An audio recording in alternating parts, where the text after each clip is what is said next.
He's an American guitar legend and musical director for The Conan O'Brien Show. Hear untold stories from Jimmy and his musical guests.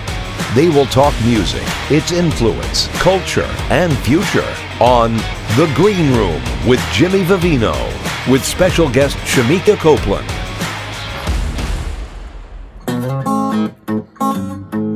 It's the one.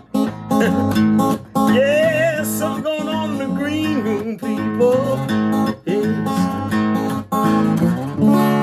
Something going on in the green room right now. Hey, everybody, welcome back to the Green Room with Jimmy Vivino. That's me, Jimmy Vivino, in the Green Room. Today, my guest is the reigning queen of the blues, my good friend Shemekia Copeland, who I've known since she was 11 years old, apparently. When we first met, we got plenty to talk about, so come on and join us. In the Green Room. Hey, Mika. Hey. Well, you know, I just had a discussion with somebody about, it's not Shemekia. You know, and because we don't call her Mikia, we call her Mika. So you know, it's it's been. I'm trying to remember now. I think I met you, I believe in 1990. You would have been about 11, I think. And wow. And your father, Johnny Copeland, the great Johnny Clyde Copeland, not to be confused with the future Johnny Lee Copeland. Was playing at, I believe, at Manny's Car Wash back then, and you and Mike was in the band, Mike Merritt, and I'm pretty sure it was either, remember Cook? It was either Cook, yep. or Cook, or not Scooter, because he came, or Worm, one of those cats. They're always the best drummers. But you got up and up there and sang at that nasty club, you know, in the funkiest of clubs, and that's when I first met you. And I don't know if you remember that really weird in that really weird back room. It was like backstage, Manny's Car Wash. It wasn't even a dressing room. It was like a terrible. No, it was the closest thing to a real Chicago bar, as you know, having lived in Chicago, you know, like a play like blues, you know, like that funky. But so, and then after that, I think you did kind of a little run at the Cotton Club with your father. Mm-hmm. You did some gigs in that time, and you were still in high school, grammar school rather. You weren't even in high school yet. Yeah. And then I would see you now and then. I think I saw a little bit after that. I think there was an Alligator tour. Maybe Coco was on it too. I can't remember. Mm-hmm. And I probably was there in the audience going, "No, Coco." Yeah, I know. Well, Coco Taylor was probably, I would have to say, probably a main influence of yours. Oh, absolutely. You know, I loved her so much. And she was like family, right? So, you know.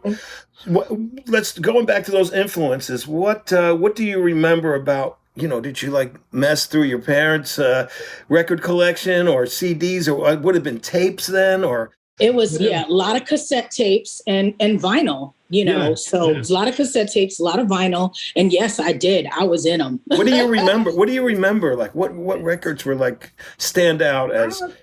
So my dad liked country music. So my dad grew up in Texas. So, I mean, I listened to Hank Williams, T-Bone Walker, who he loved. Yeah. There was always some Gatemouth Brown. You know, my dad loved, him and Stevie were good friends. So I heard that. But, you know, also like a lot of gospel music. That was my thing. I mean, the Mighty Clouds of Joy, Canton Spirituals. I mean, it was country, it was blues, it was gospel. We had all that going on. And then soul music. Yeah, you were aware of Shirley Caesar then and all these great singers that were. And did you sing in church too?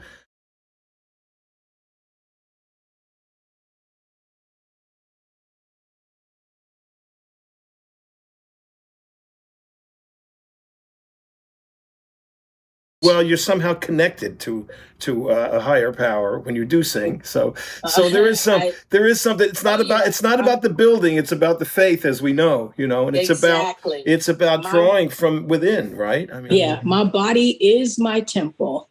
Well, when did you feel? I mean, were you uncomfortable at first? Little girl, 11 years old, going up on stage with. Oh, I hated it.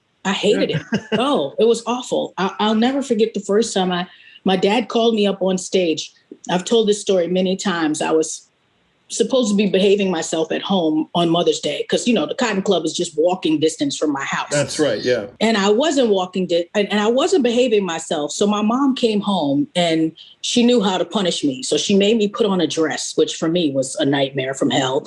And so she made me put on a dress to take me over to hang out with, in my mind at that time, the old people, right? All people that are younger than I am right now. But anyway, to hang out with the old people at the Cotton Club.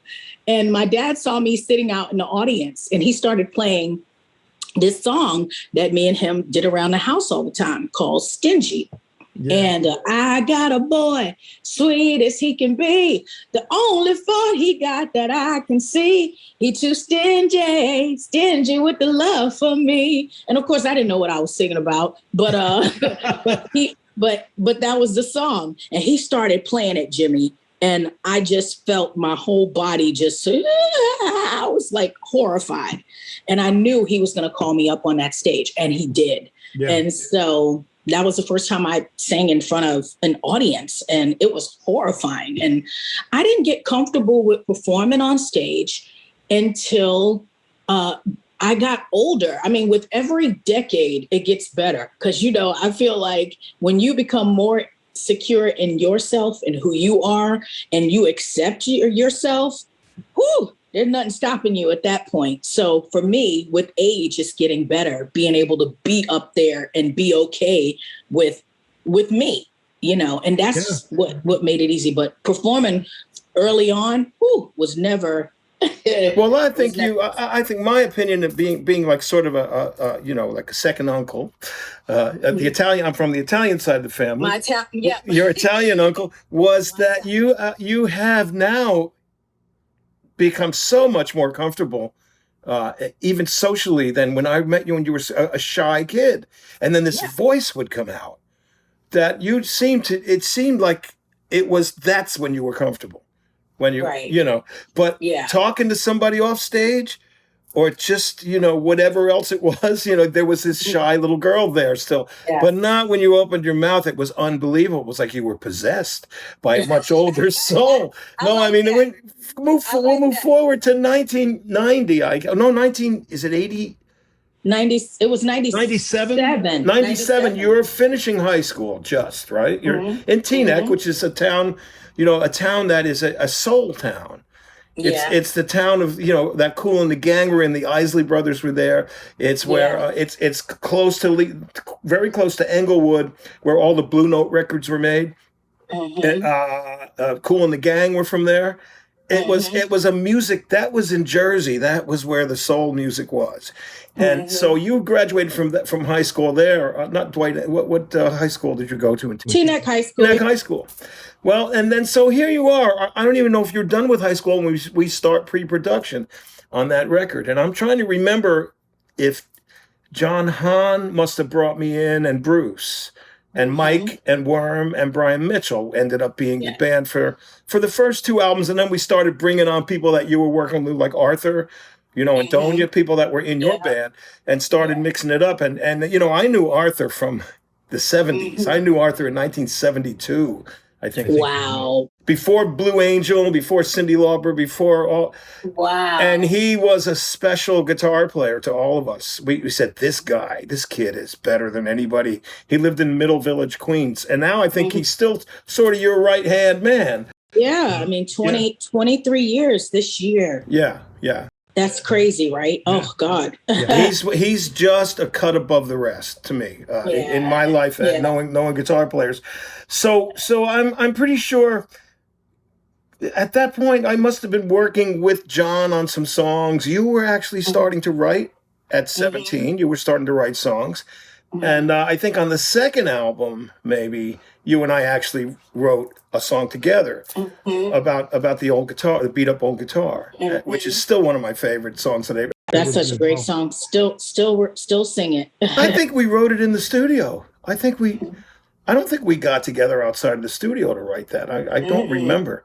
Yeah. Well, the records we made together, I mean, that was just magic. They said, we've got this young girl we need some world-class musicians to play with her so that we can, do this record and make it good. And they got you guys. Convincing Bruce, who we all love, Bruce Iglauer, but convincing him that there were, in fact, world-class musicians outside of Chicago. That could play blues, right? Well, no, and look, as opinionated, Bruce knows more than most of us. He made those Alligator records with Hound Dog and the Shootout records and all those great memorable records. Yeah. Working with him and Jay Newland, I believe we had at that time, engineering, and I think there was a special time for us, you and I, anyway. But but that New York flavor, it just gave it something else. It made it special. Well, you're a New Yorker, let's face it. Though you spent time in Chicago, you're a Harlem girl. So now being a Harlem girl, and I mean, what was it like were there any other girls or guys or friends of yours interested in music other than you? They were interested in music, but not blues. So I grew up in Harlem right in the middle of the hip hop era. So I had all those guys just rapping outside my door. And that was back when I actually really loved rap. I could understand what they were saying and I liked it. But I was into my music. I was into blues and just anything that gave me goose pimples, I knew it was good. That was how I judged music. So if I was listening and I just got tingly all over, I knew that this is amazing.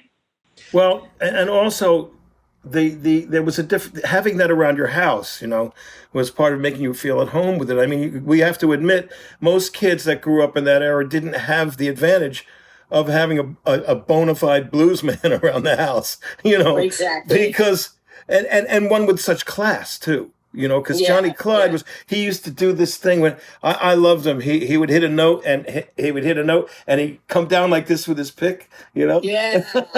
and first time I saw that somewhere, I said, oh, that is the coolest thing. It's so cool you can't even steal it because people will know where you got it from. Yeah. Well, I grew up with my dad. He had this Ovation. And he would just sit around the house, in his underwear, playing this guitar, writing songs. That was my life. That was him, sitting around the house and playing. In fact, I don't know if you know who Sonny Rhodes is. But sure do. I worked with him. Yeah. Yeah. My dad gave everything away. Like he never kept in. Like he had that old PV guitar. Don't know where that is. Right. Everyone's looking for it. Right. Everyone's looking for it. That was such a great guitar. And he gave it away. We don't know to who or whatever. But that Ovation that I grew up singing on, he had lent it, I think, to Sonny, who was a good friend of his. And I said, you need to call him and tell him to bring that guitar back. And I mean, right now. And I never talked to my daddy. Now you sound like your mom. But I was like, I grew up singing. That's guitar is how I learned to sing. You need to get it back. And he did. That's the beat up old guitar? He did. Yeah, that's it. That's and he the beat did. Up old, yeah. Yeah. And he did get it back. And I have it right now. So I remember him playing a Black Les Paul. You know where that is? I do. I have it. Oh, God bless. I have a Black Les Paul. I have a white one. I also have a Sunburst one that Gibson gave him when he played at the Blues Music Awards in '97. Was Johnny around to enjoy any success, much of your success, or to share it with you at all? Dad heard the first 4 songs we did on the record because remember we did like 4 songs first. Yeah. And then Daddy heard, including Ghetto Child, because that was included in the 4. Yeah. And he heard that and he was really, really proud. And he died real soon after that. Oh, gosh. Okay. Well, then he knew you were in your uncle's hands, Mike and Worm and me. He knew. Yeah. Yeah. He knew that I was recording and he loved everything he loved what he heard. Oh, well, that's great, because I'm sure if it was the other way around, we would have put him on a song if he was well. Absolutely. Yeah, and he wasn't very well with that. He was not. We would have definitely we would have definitely used him if we could have.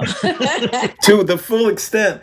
Well, I mean, the respect that, you can have all the respect in the world, being a legacy artist, but you have to still be great. I mean, it's so easy to give somebody a shot because, and that happens in the business. But I think you just really exceeded all of our expectations. That day when, and Bruce Iglauer would be like pushing you, remember?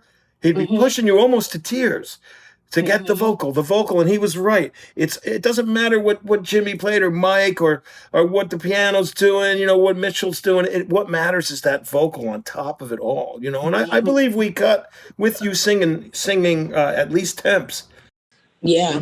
So we could feel. I mean, that was the way to record, And and I still record that way. Yeah, of course, in the room with the band. Now, recently,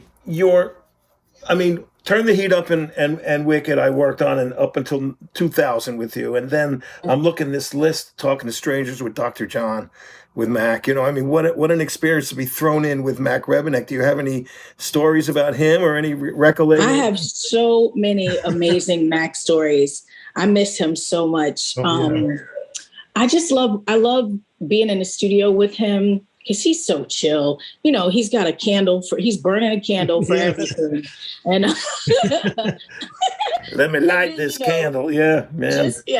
Just trying to figure out his language. Because he had his own, he had his own language.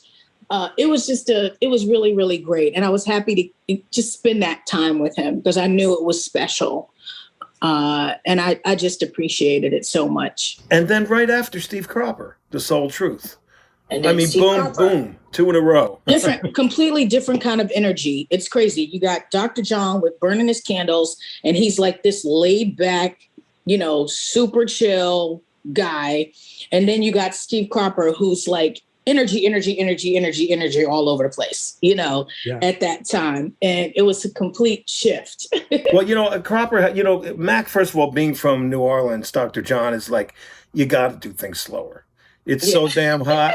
You can't. But Cropper had told me, Steve Cropper, of course, famous for being Booker T and the MGs and writing songs with Otis Redding and everybody back then, Eddie Floyd and all the Carla Thomas, all the great soul singers were in Memphis at that time. And the MGs, Steve told me, well, we'd be doing a session for somebody and there'd be like 5 minutes left at the end of the tape.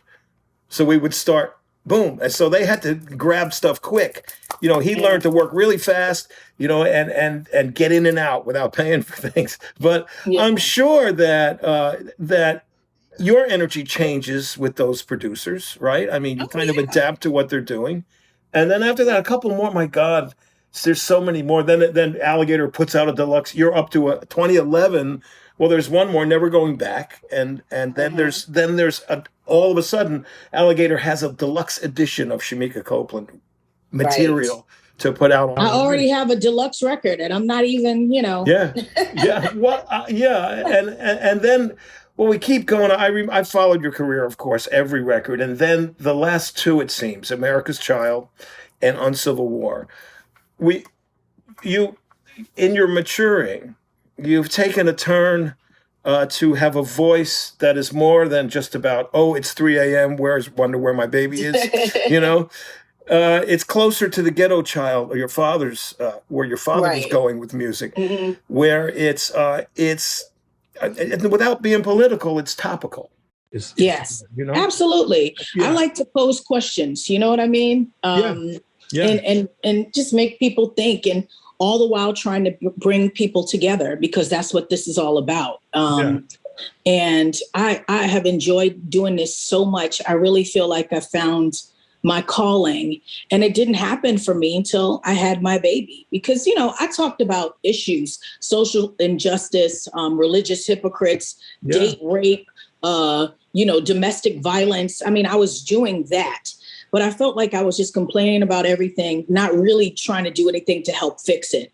And when I had my little boy, Johnny, that's when things changed for me. I didn't want to just be complaining about another person complaining about things. I wanted to say, what can I do to fix this? What can I do to make this world a better place for my little guy to grow up in? And so that's when, I ain't got time for hate. And then, of course, it gets worse after that. So how long must we fight this Uncivil War? Yeah. And all the songs in between, Would You Take My Blood? And the boat, the slave ship. Clotilda's on Fire. Yeah. Wow. Yeah. Now, where did that information seep into you? Well, I mean, we've been learning about slavery forever, even though they just want to act like it didn't exist. But that shit just recently turned up. I want to say now about 4 or 5 years. Gosh, how long has that record been out? No, yeah, probably about four or 5 years. Yeah. It's very recent that turned up. And so I was like, so many people don't know about this. And I want to help be a part of educating people because that's the key. Yeah, and I think so many people appreciate it, knowing. I think when somebody does it right, like Amistad, the movie Amistad, when it's done right, there's nobody that can say it's a black movie or a white movie. Right. It's a human movie, Right. And these songs on the last 2 records especially they could be anybody's songs. Yeah. Anyone that's listening or having a conversation. And it's funny because we tend to think one side is completely right, but they're not. But if we have conversations, and this is where Hit 'Em Back with Love comes in. Yeah. Because your reaction to just a bad article that somebody wrote, your reaction to it though was a positive reaction, not absolutely. You don't attack the person who doesn't understand. Yeah, because we're so quick now to cancel people instead of listening, educating, and understanding. Yeah. And if we do that, if we would just take the time to help each other to understand, oh my God, look at the amazing things that we can do or create. All this happened from just one phone conversation. You know what I mean? Of just, instead of being angry and mad, listening, understanding, hearing, accepting. Yes, and if these conversations would happen, Shemekia, before people release crap on the internet, exactly. If they would talk to each other ahead of time and get their facts straight, so much could be settled without it being grandstanded into a absolutely angry thing. And I think that goes beyond this once. I think that's the life in general right now. Yeah. It's everything. It's everything. I mean, it makes me so sad that families are breaking up. Kids are not speaking to their parents, families, the whole thing. And I'm just like, are you kidding me? I mean, it's just nuts to me. It's absolutely nuts. Hey, everybody's entitled to be wrong. Exactly. Or right. And another thing that I think is that, Americans in general, if we would stop allowing, media and politicians to pit us against each other, that we would learn that we're basically all the exact same. And what we really need to be doing is sticking together and going after their asses. You know what I mean? It's a smokescreen. Exactly, because that's all they do. Their main goal is to keep us ignorant, keep us arguing, keep us fighting, and keep us not knowing what they're really doing. And I'm not going to be a part of that. You know what I mean? I'm going to love you, and there won't be nothing you can do about it. You know what I'm saying? Sure. Because I know that's gonna win in the end. Well, that was Dr. King's message. So many people are ignoring it now, and the other thing was, if ignorance education has nothing to do with ignorance. That's the thing. My daddy always told me. My daddy always told me to beware of educated fools. Everybody that gets their information off of social media, they all think they're educated. This is their number one news source. I mean, really, give me a break. Two things you said so far today that I'm putting in the back of my mind for songs. beware of educated fools, which is just you can have it first. And the other is there were people rapping outside my door.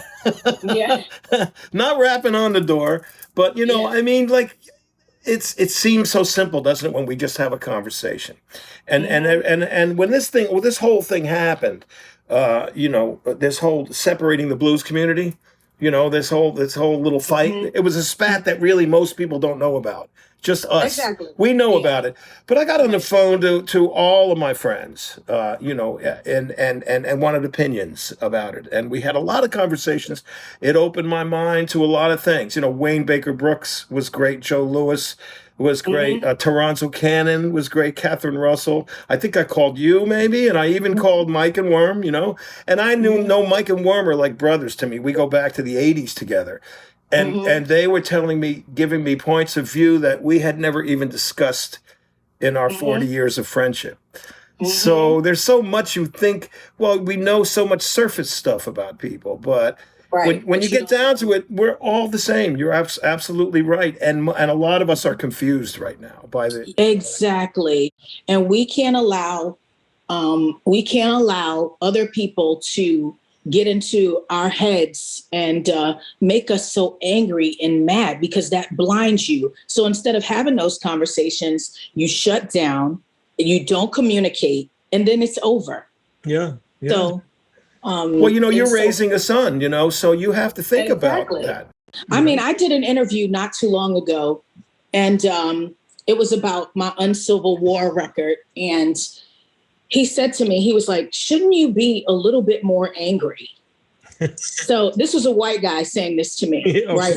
Of course. So don't you feel like you should be a little bit more angry with everything that just happened? So first of all, I had to hip him to the fact that my album was recorded before all that happened. My album had been recorded, in, the fall of 19 before all,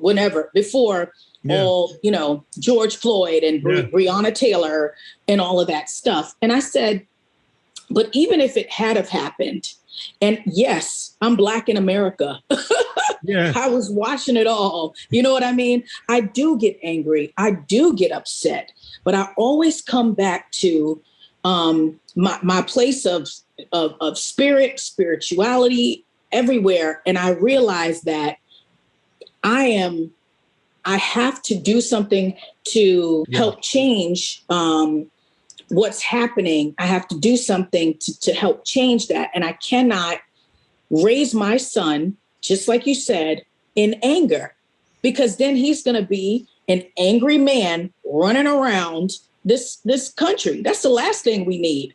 Yeah, and we end up being less diversified and more polarized, because we shouldn't have to take a side other than human being side, being exactly. And I think there's so much that we can do by having conversations, outside of just knee-jerk reactions to either sides. There shouldn't be sides. As you said, this is all a smokescreen to keep us away from the real problems. Yes. Yeah. It's exactly, that's exactly it. And if we allow that, then, it's not cool. So let's go into the my surprise when you came to California, because I knew you of course in Harlem, and then the Chicago years, which was good. I would see you when I would come there. In fact, I guess at one of Buddy's birthday parties, I saw you last time when I was with Wayne playing there. And then when I called you to do something where we were doing For Keeping the Blues Alive during COVID, you said, "Oh, I'm in San Diego now." And I think when you first moved there, you thought we were close because I'm in LA. But now you took the drive. Yeah. But how it's funny how a bad situation like COVID, you were uprooted by COVID, basically. Yeah. That's basically my husband got a job here. And I had to just pack it all up and move. That's because when you get a job, you move. Yeah, exactly. And I had never, it was hard for me because I had never experienced having to move because of someone else. Right. It was always you. Yeah. I'm like, no. But so I didn't want my family to be apart. And I said, well, I gotta pack it up and we gotta go. And it's been really nice. We love it here. Because once you're successful and you are the reigning queen of the blues, in my opinion, you took a long time from princess to queen. It was a long journey. It didn't happen overnight. I think it's at over 20 years. It's got to be. Yeah. Yeah. I'm going to be, we did that record when I was, years. Yeah. I did that record when I was with you, when I was 17, almost 18, I think, or 18, almost 19. I don't know. And I'm 42 now, so. Well, it was 28 years because you were 17. You were 17. We recorded, didn't come out the year we recorded it. It's a longer process than that. Yeah. So that's a pretty good amount of time because that was 97. That's right. Yeah. Mm-hmm. Okay. So now you can live anywhere because you're established. So you don't have to be in a town that has little clubs for you to play in all the time to make your grocery money, So now it's about touring. Now what we don't know, we still don't know. I had stopped touring a long time ago because I was just like a weekend warrior. So that's kind of what I'm doing. I go out on the weekends and that suits me for being a mom now, because I don't want to. You can do festivals that way. Yeah, I don't want to miss my baby growing up. So I go out for my long weekends, and I can come home. And where's Grandma these days?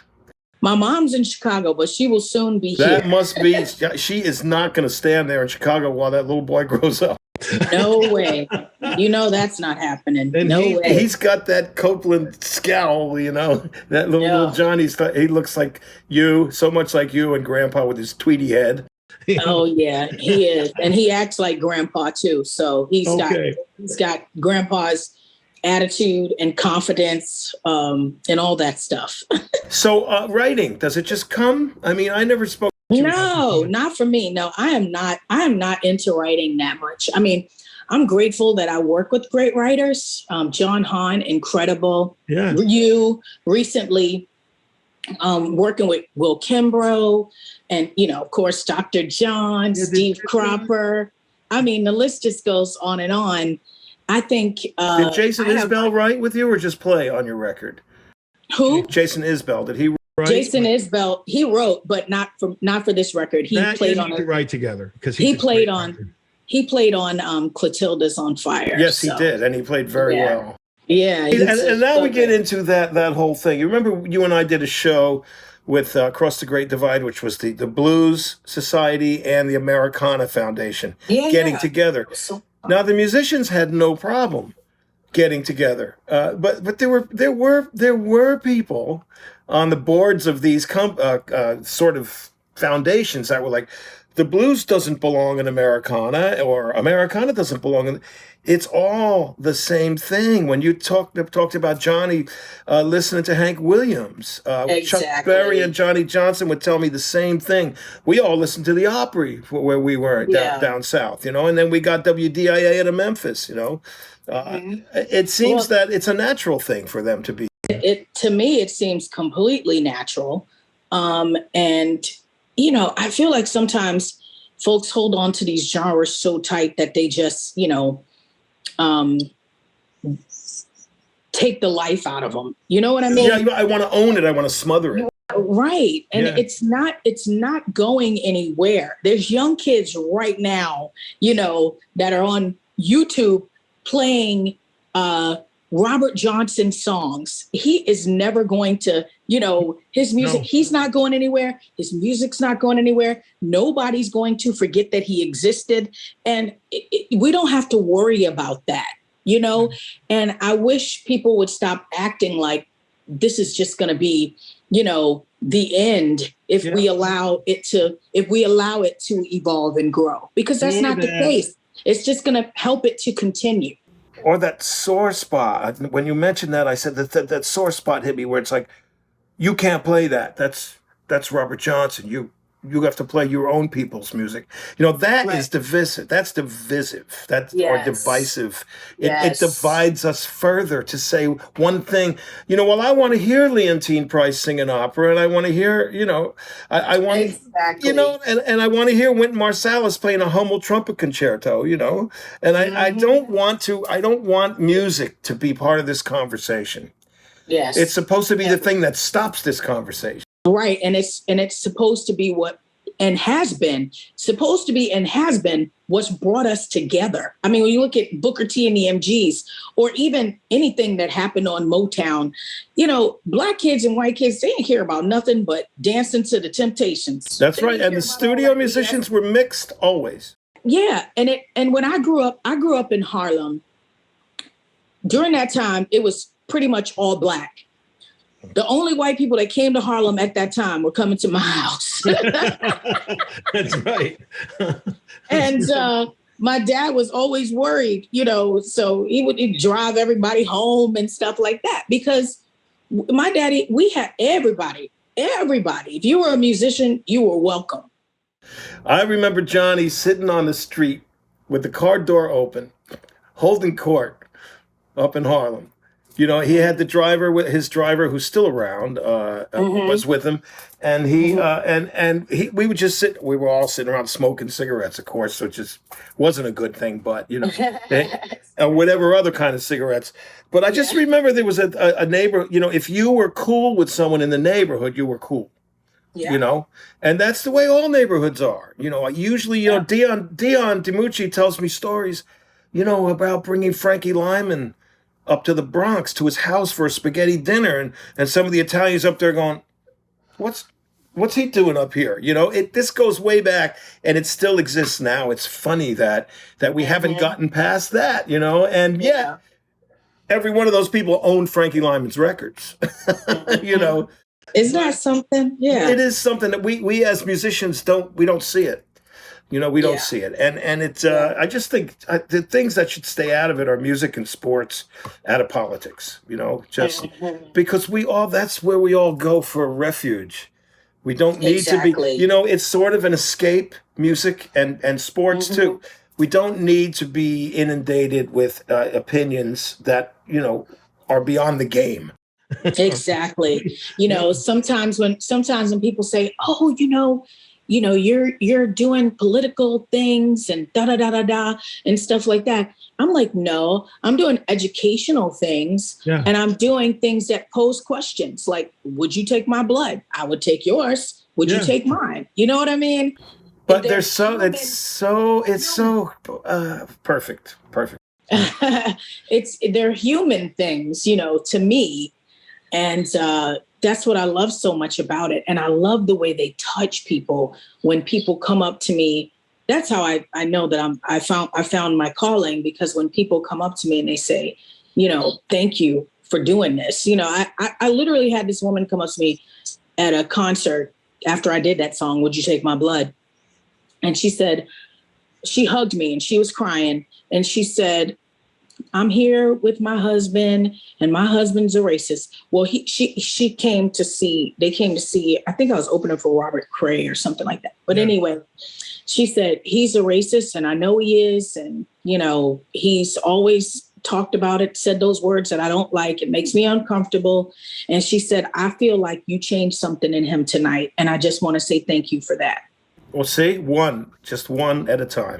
I was like, oh my God. I mean, it just, She said when, you know, we were holding hands, and when you were singing that song, he squeezed my hand, you know, and he just kind of gave me a look. And she said, I know you changed something in him tonight. Well, that's church. There's your church. Yeah. And I said to myself, you're doing the right thing. Well, Shemekia, if not music, what? For you, if not music, what would it have been? What else? What other interests as a young girl? You're so young when you're thrown into this thing, right? But did you have any other thoughts about, you know, being so young? Did you have any thoughts about wanting to do something else, or was there any other interests that you? Yeah. So my mom had gone to school for psychology. I was always interested in that. I always liked the idea of dealing with the mind and, the way people think and stuff like that. So I thought for a little bit that I would be a psychiatrist. Well, I think you are actually, as when you just tell me that last story. And so, I feel like I still deal with emotions and people and reading people and stuff like that. So, I got the best of both worlds. Well, it would have been helping, At any rate, it would have been helping people and healing people, which is what music can do so well. Yeah. I feel like it definitely does. So. Well, all those things come together into your music and what you write because you're a thinker. So, it's fine. I mean, I can always hear a song that was just written as sort of I'm just going to toss off a blues song, Mm-hmm. And a lot of that goes on. And usually it's just to surround a great guitar solo. Right. Yeah. It's like, it's always weird to me when people say, oh, I'm going to a songwriting session. And I know hits were made that way and I get it, but nothing ever comes to me that way. I don't just sit down and say, okay, I'm going to do, it's always like something that just pops out. No, it's heart to hand too. It's like with playing, it's heart to hand. It's got to hit you there first and then it's going to come out. And, if you were a guitar player or a piano player or something else, you probably wouldn't be the singer you are. You have one way to express it and you do. You see, there's nothing can take your mind off of connecting with the song. As a guitar player that sings somewhat, or a piano player that sings, I know that you can't be totally in the song as much. That's why BB wouldn't even play. When he was singing. Yeah, he just answered. Yeah, and Albert too. And Albert too. And your father always had rhythm players with him, because he could put his hands off the guitar. And that's something that that's all that you know. Is you have to dig down and it comes out. Yeah. And it's like for me, I've always felt like I'm somewhat. You have to be an actress because the moods of all my songs change so much from one song to the next. So I have to jump into that song and become it. You know what I mean? Oh, sure. And get into the mood of it. So I feel like I have to get into the mood of that song, and then also too, I have so much time to read people and read the audience as well. And that's, I spend so much time doing that. And that really has helped me. Have you ever, that's wonderful too, because you're still reacting. You're still you're interacting still. So, and thinking of that, I said, has there ever been a song you recorded and then you took it out on the road and did it for 6 months and said, oh man, we should record it now? Has that ever happened where you connect? I don't even, it's funny. My husband always laughs at me because he's just like, do you ever listen to yourself? No, No, because once I make the record, I don't listen. I'm done with that. You know what I mean? Well, some actors don't look at their movies once they're done. Yeah, so I'm the same way with songs, and then I get uncomfortable. Everybody knows, if I'm coming over to visit, please don't play my music. I don't want to hear it. or there's someone in the audience that knows the words better than you. Exactly. That always happens where, because I like to make up stuff every now and then. And you like to change it up too, I'm sure, sometimes that character, like any human being, can change over time. And a different, you could take a song from a totally different point of view after 20 years of singing it, but keep it fresh. I don't know. I mean, it's kind of like you said about you have to be 100% in that from the beginning of the song to the end. You can't be distracted, and that happened to me. That happened to me once. I was doing, you remember we recorded Salt in My Wounds. So yes, yeah. It was like very early in my career. I'm in like Boulder. I'm in somewhere in Colorado at a bar. Yes, it's called the Little Bear. So I'm at this bar and I'm singing this song.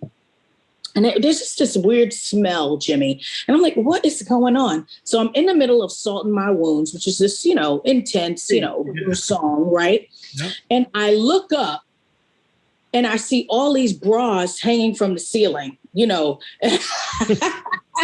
like bras. I mean, thousands of them hanging from the ceiling. And I was right in the middle of that song, and I just bust out laughing. The audience saw it happen, the whole thing, and they knew it. And it was just like, I'm like, you know what? I'm sorry. I just can't continue this. Did you have to stop it? Did you stop? Yeah, I was like, this is no, this is ruined, you know, because they knew I didn't know that those bras were up there. But you know, those moments make them more endearing to the audience when you're being real. It was hilarious. So yeah, I was not into the song that night. I wonder if the bras were trophies. I think so. I think, you know, if you were performing very well that night, I think you might have gotten some bras thrown at you, and they just put them up there. Just hang up there. Yeah, nobody threw me any bras that night though. Not that night. No, it's like Tom Jones with the underwear. You know, it's kind of. Well, now if people see this, they might start throwing bras. Please don't throw bras at Shemekia. Please don't. So what's next? What's next? I mean, the last album, 2020, okay, and you're working on new stuff yet, or have you? Yeah, I haven't started working on anything yet, but certainly talking about. I feel like a trilogy coming on.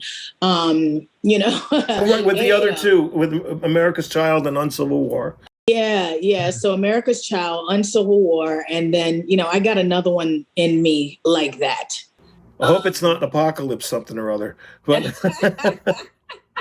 well, it really should be a rebirth of some sort, you know. Just society's rebirth. You know, I'm not done. There's still a whole lot of things that I want to talk about, want to say. So I'm really looking forward to it. And you know, and I can't stress enough to everybody, if you would listen to the progression of, you grew up on from 1998 to 2020, okay? In 12 grew up on record. In 12 years, there you are. That's you. You know, and it's well documented that, you know, yes, the voice is more mature and commanding now. And it was great as a kid, you know, and the thing I loved about you was you were never a screamer, you know, and you never were full of melisma. It wasn't about all this. No, I don't sing enough. No, Dr. John said she sings like a man. She come from a man point of view. Well, that sounds like Mac. Yeah, which I thought was funny because those were always my favorite singers. I never liked all the, you know. Yeah. Well, Mama Thornton, you can't beat, you know, and you can't beat her. You know, her version of Hound Dog says it all from the first, you know, and that was more, and you know that, and it's funny too because blues shouters from the old days, right? They had that big voice because they didn't have microphones, you know. They had to, but you naturally had that huge voice. I don't know what it is, you know. It just was. It's just, and Johnny was like that. Your father had a big voice too. He did. You heard it around the house too, you know. Except he had this slow burn where he'd sit there and saying nothing, and then, God damn it, you know, it would just go through his head, and he'd had enough. But he was a Texas blues cat, you know. So I imagine. What was he in Fort Worth or where Houston? He was in Houston, yeah. Houston, okay, man, there was so many. You know, he's right around Lightning Hopkins and all these other people he must have known as a kid.